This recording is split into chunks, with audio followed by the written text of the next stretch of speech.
Bragg Financial is pleased to celebrate 10 years of support for Trail of History, serving high net worth families with portfolio management and planning advice. Bragg Financial is committed to our clients and our community. BraggFinancial.com. This is a production of PBS Charlotte.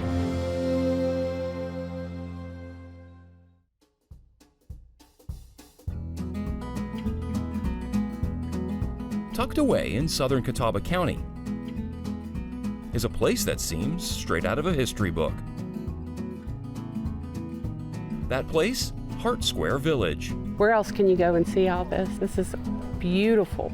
It's a large collection of historic log cabins, brought together with one mission: to preserve Appalachian traditions. I really believe there's no place on earth like Hart Square.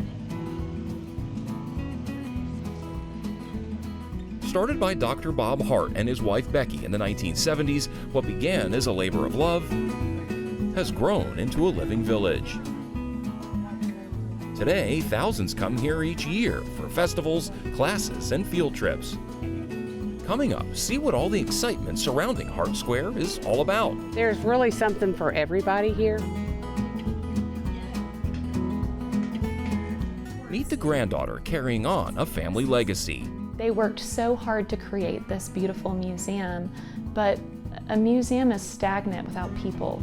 Using everything from festivals, demonstrations, and classes, the volunteers and artisans at Hart Square keep Appalachian crafts thriving with an eye on the future. I really feel that if we educate our youth, appreciation will follow. Once it goes away, it's gone. You know, the next generation can't necessarily pick it up. By bringing in the young people, we know there'll be somebody to do this when we're long gone. But expanding the mission comes with new challenges. Increasing the traffic has definitely increased the amount of preservation work we do. All that and how a lifetime of work became a legacy for the next generation as new hands step in to keep the story alive on this episode of Trail of History.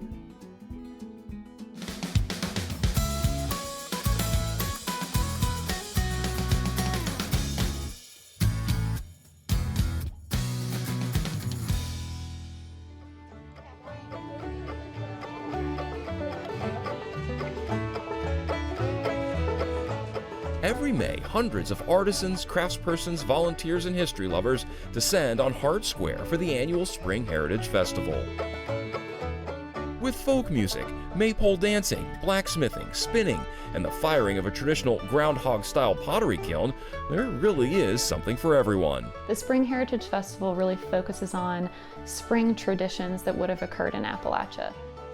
It's a chance to lose yourself in a time almost forgotten. We saw them doing basket caning and open heart cooking. They had the maypole dance, which was absolutely beautiful. And we're not done looking yet.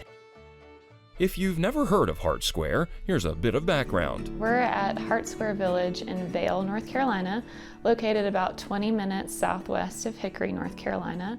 Hart Square Village is the nation's largest log cabin museum. We have 103 historic structures dating from 1760 to 1880.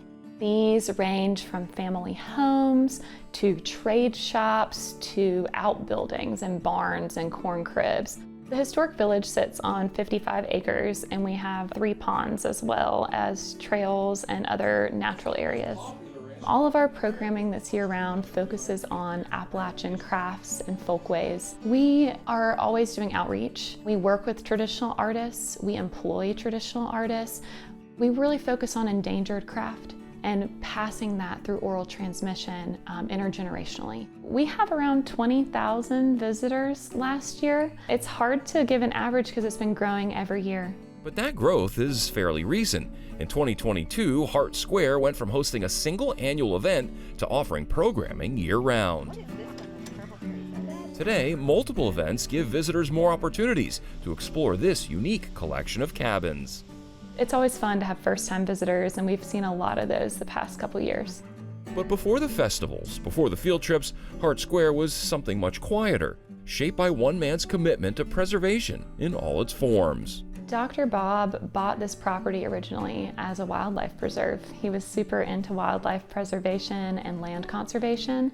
And then a neighbor down the road said, I've got this cabin on my property and I don't want to knock it down. I wish it could be saved. Would you like to put it on your preserve? And he said yes. And so him and my grandmother took it down log by log, and they moved it here in 1973. It just kind of spiraled from there. A cabin became a barn, and then it became a crib, and eventually that just became their calling in life. We met Dr. Hart and his wife Becky in a 2012 interview. He explained how long before the days of internet tutorials, he taught himself the skills needed to build Hart Square. Not only have I had to teach myself the skills, but most of my skills have come from Foxfire books. If I'm building a chimney or something, and I build my own chimneys, I've learned it from the Foxfire books. Now, you might see a few chimneys that are a little crooked, some of my first ones, but I always tell my friends that, after time they settle, old chimneys will settle and make them a little crooked. But no, it's been great. I've learned a lot. He was quick to recognize his partner in all of it, his wife Becky. Well, I owe a lot to my wife for putting up with me. I've been many a day that I've been out here and so dirty I had to take my clothes off. She'd turn the porch light off to come in at night. But she's put up with me for 40 years with this obsession, as she calls it. Becky Hart knew there was no stopping him. I absolutely give up on him stopping. He has promised 30 houses ago, this is the last one. There's always another house someplace that has to be moved. I had absolutely no idea that we would have all of these log structures. The first one was a learning experience and fun. Then it from there just has ballooned into a full-time job for him. I get to sweep and dust a lot. It's fun. Dr. Bob Hart passed away in 2020. Becky Hart followed in 2023. Today, their work continues in the care of the Hart Square Foundation, led by their granddaughter, Rebecca. And when I first started, I feel like I was really an apprentice. I studied under my grandparents, learned the history of every single structure, really just kind of delved into that institutional archive, which was their minds. It wasn't a lot of written down stuff. And then I shifted into starting a strategic plan and programming. And the first program? The first program I launched was the field trip program. And I have to be honest, it was a total disaster. The first field trip group I had out here, it rained. We didn't have working bathrooms. We had children show up who some of them could not walk the extensive pathways that we had. So everything that could go wrong went wrong on that first field trip. But I kept going and I kept pushing through. And now today we serve 5,000 students from North Carolina, from all over the state.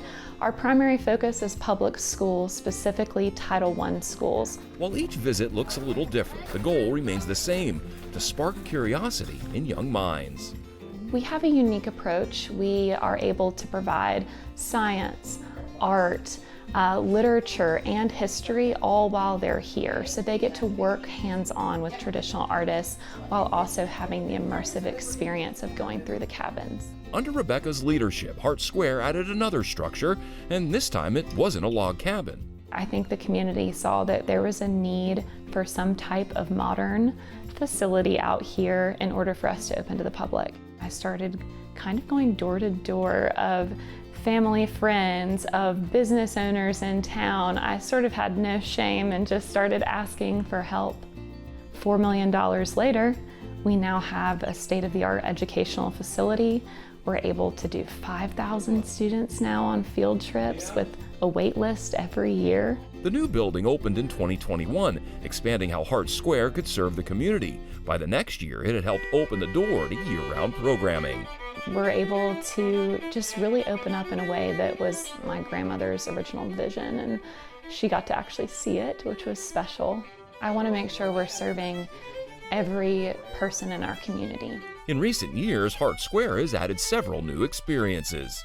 We have a music series and community square dances. But each year, much of the excitement centers around... We offer 3 step back in time events a year: the Spring Heritage Festival, Fall Heritage Festival, and Christmas in the Village. Among those 3 events, the Fall Heritage Festival has the deepest roots. For many years, the annual Heritage Festival was the only way someone could visit Hart Square. My grandmother, Becky Hart, started this event back in the 80s, and her goal was essentially to bring the village to life. Her big passion was living heritage. She really wanted to have immersive events that allowed people to see and feel and smell what life was like. 2025 marked the 40th year of the Fall Festival. Running that event is such an honor for me because I was very close with my grandmother. And with it, her grandmother's vision lives on. It is still our favorite event and one of the best ways to see all that Hart Square has to offer. Putting on the fall event alone takes a small army. 550 volunteers for that day.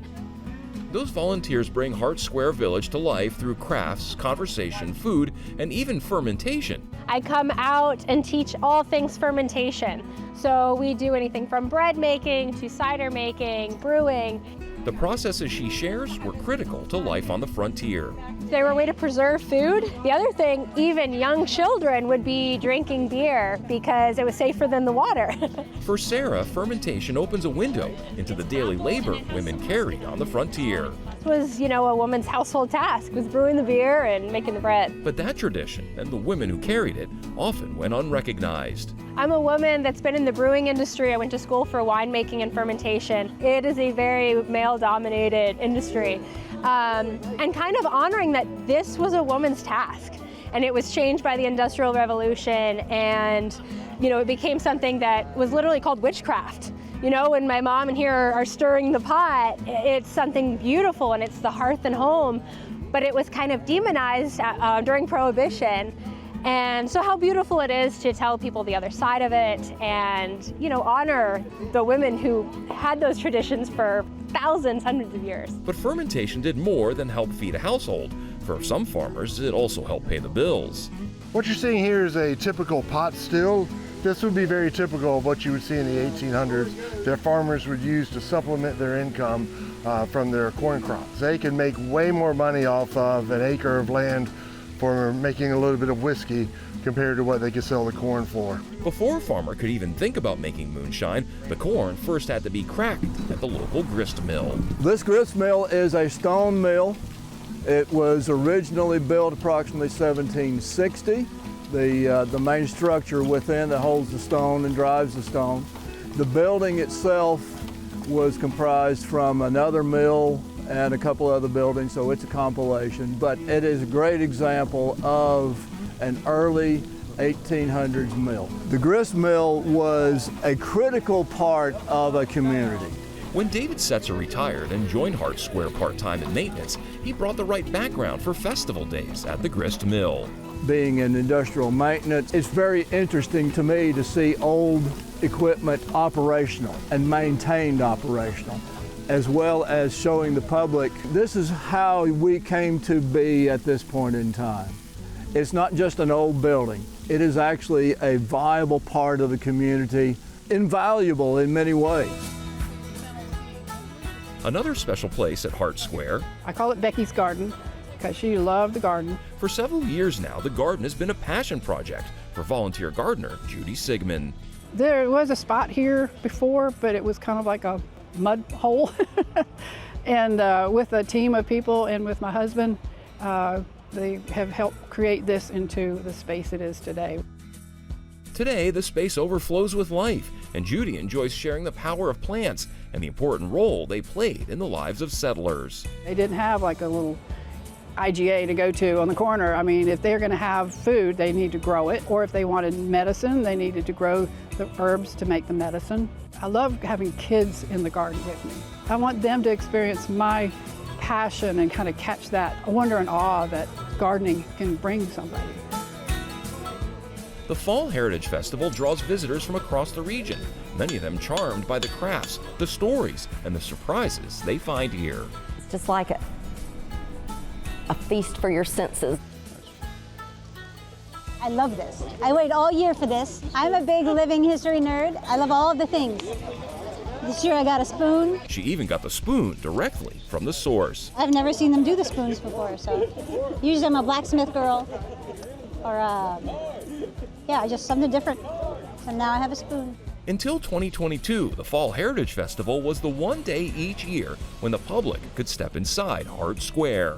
For years, that was it. It was that special day in October. Today, another popular time to visit is the Spring Heritage Festival, where visitors can meet spinner Mary Rutherford.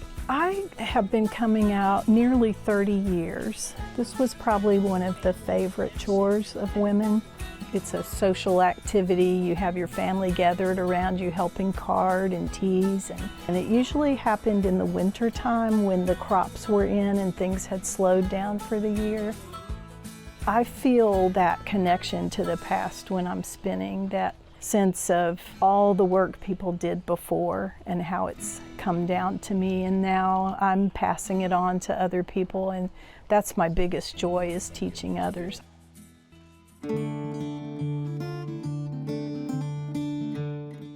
For well over a century, potters in the area around Hart Square have carried on the distinctive Catawba Valley tradition. We've got a particular flavor of clay and glaze and firing methods in this particular part of North Carolina. One of the clearest hallmarks is its distinctive glaze. The alkaline glaze, as we refer to it, it's a glaze its main component is wood ash.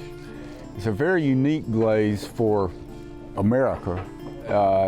The glaze has its origins actually in China. Beyond the glaze, Catawba Valley potters have long fired their work in large kilns, and at both the Spring and Fall Heritage Festivals, that tradition still draws a crowd. We have a really special large community kiln here where we can fire hundreds of pots. This is sort of the culmination of everybody's work. There's probably a group of 20 potters that have work in this kiln. The firing in the kiln takes all day. We started the fire at 5 a.m. and we're gonna fire it for about 12 hours. But several hours in, the real drama begins. You'll see flame coming out of that chimney and we'll be blasting it off, trying to get it to peak temperature. The massive kiln, which holds more than 200 pieces of pottery in a single firing, was built in the 1980s by potter Kim Ellington after a visit from Dr. Hart. Bob Hart came into my shop one day and asked me if I would build him a groundhog kiln. And I agreed to do that, although I didn't have a clue what I was doing really, but I wasn't going to turn down the opportunity. I said, well, if I'm going to build the kiln, I'm going to have to learn how to make the pots and the glaze. So that was when I befriended Berlin Craig, and he was able to give me instruction on turning methods in the glaze. As with so many traditions at Hart Square, the glaze recipe wasn't found in a book. It was passed along by word of mouth. He was giving me this information verbally. There was nothing written down. And I came to find out later that that's the way it had been passed down for the previous 150 years. Now it's Ellington's turn to pass that knowledge along. It's really weird, okay? One thing that's odd is, okay, when I met Berlin, you know, he was this old man, you know, that was gonna show me this stuff. Well, I guess I am now that old man. Once it goes away, it's gone. You know, the next generation can't necessarily pick it up. That's the wonderful thing about this tradition here, is it seems to want to continue. While festivals, field trips, and other programs keep Hart Square active, the foundation also carries another responsibility, preserving it for future generations. Hart Square doesn't receive any governmental support. We're not a state-run historic site. We are a public nonprofit, so we're completely reliant on the support of individuals, corporations, and foundations to provide us with the support we need to operate year-round. It takes a lot to maintain this many buildings. When you think about your home and how much work you have to put into just maintaining that, imagine 103 of those, right? And they're all on their own maintenance plan, and they all have different issues that present. Opening Hart Square year-round brought new opportunities, and along with it, new pressures. It's a really tough push and pull of, you know, you can't have so many visitors that it degrades the buildings. But you can't lock the buildings up and keep people out of them, because that's against the mission to share. I have to work with experts constantly who understand window glazing and timber framing, you know, how to clean a chimney properly for that time period. And so I'm constantly learning, and I don't have a background in this. In 2025, staff and volunteers turn their attention to a unique cabin on the site. That cabin is called the Hoyle Dog Trot. It is a unique one on this site in that it is essentially two cabins in one, with a breezeway built between the two. When these buildings were all moved here, the daubing that was performed on these buildings in between the logs, it was done in the method of the time, which was concrete. But it has a problem, and that is it tends to hold moisture at a level higher than is good for old, dry wood. We're extracting that and going to a more traditional material, which is a clay, sand, straw mixture. The project also gave volunteers a chance to experience that history firsthand. For volunteers like Melissa Schmidt and her co-workers at Corning Optical Communications, that meant getting their hands dirty. My teammates and I came out and we daubed a cabin. It was harder than we thought. We were all terribly muddy, but we had a great time doing it, and it was just very interesting learning that that's what people had to do back then to the houses that they lived in. So it's just an appreciation of how our ancestors lived that long ago and what they had to do every day to keep their house intact, to live in, to stay warm, to stay cold. So it was just a really appreciation of what people did back then and what we don't do today. For Rebecca Hart, the cabin's restoration also revealed an unexpected connection to her late grandfather. We started to take it apart because we needed to remove all of the cement chinking because it just kind of holds water in there and rots those logs. So as we're starting to pull this out, the building starts to fall. And oh my goodness, what is happening? It stopped. It hinged on something, and we crawled underneath it, and there was a horseshoe that he had shoved in between a joint that just didn't fit just right, and that horseshoe saved the cabin. I'm always finding little ways that he communicates with me now, still. I'm uncovering different things that he built that tell me a little bit about the way his mind worked. He wasn't a carpenter. He wasn't a builder, he was a doctor. And so a lot of things are good enough. The space Bob and Becky Hart created left a lasting mark, especially on those who grew up closest to it. I had an extremely magical childhood growing up out here. When you visit, your imagination can just run wild. My grandfather, as a grandchild, was just kind of this larger-than-life figure. He was kind of like a folk tale, and he was a great storyteller. Every cabin here had a story, and he really could sell it. I had a really special relationship with my grandmother. She truly was such a special, kind Southern woman and so supportive. She was really passionate about artistry. She founded the festival, our big event in October, because she wanted to lift up artists, give them a platform, show what Hart Square was capable of. I don't think she gets the attention she deserves because Bob was such a big personality, but she really made this place feel like home. And now Rebecca says those memories and her grandparents' guidance helped shape how she now leads Hart Square today. Now that they're no longer with us, I'm so grateful that I got to have a lot of those conversations at the end of their life for what they wanted to see happen here. And I have a very clear direction. He felt like, his calling in life is to build it. And it took 50 years to build it. And he told me my calling is to preserve it. And so that's a totally different strategy. And him and I used to talk about that a lot, was the challenges that I'm gonna face are gonna be different than the challenges he faced. I know my grandmother wanted to see music happening here in an after-school program, and we're doing that. And I know my grandfather wanted to see more preservationists coming out to the site, and we're doing that. So it's been such an honor to be able to fulfill their dreams, but also to be able to have some of my own, because I have my own vision for the place as well, and the two have married really nicely together. And the community recognizes that Hart Square is in good hands. She treats everyone like family here. You're taken care of, and that's a lot how Dr. Hart and Becky work. I think Rebecca Hart has done an incredible job since her grandfather has passed, and what she has taken this village to is just a whole different level. We're very lean. We have 5 full-time staff and 2 part-time staff. I really am a big believer, and he always said this, surround yourself with experts. Don't always make a decision by yourself. It's okay to not know. And so I kind of take that to heart in the way that I lead here.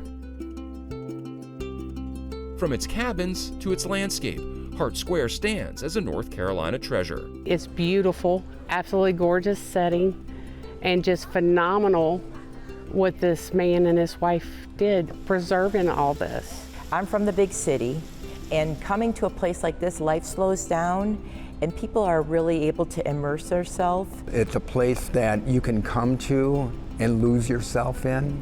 You can be humbled, and I think we all need to look back at the way things were and appreciate what they did back then. When I talk about Hart Square, I say it's the coolest place in Catawba County. I guess my passion for it just shows. You really can't explain it. People need to come and see it for themselves. Appalachian culture is so beautiful. It's just so wonderful. It's based on fabulous foodways traditions, world-class music traditions, dance traditions, and I don't want to see those disappear with my generation. Rather than complaining about it, I want to be a part of the solution. I want to work with our elders, with our tradition bearers. I want to find them apprentices. I want to expose what they do to another generation, and I want to keep that intergenerational connection that's so much a part of Appalachia going strong. At Hart Square, history lives on, not just in its buildings, but in the people who carry its traditions forward. Thank you for watching this episode of Trail of History.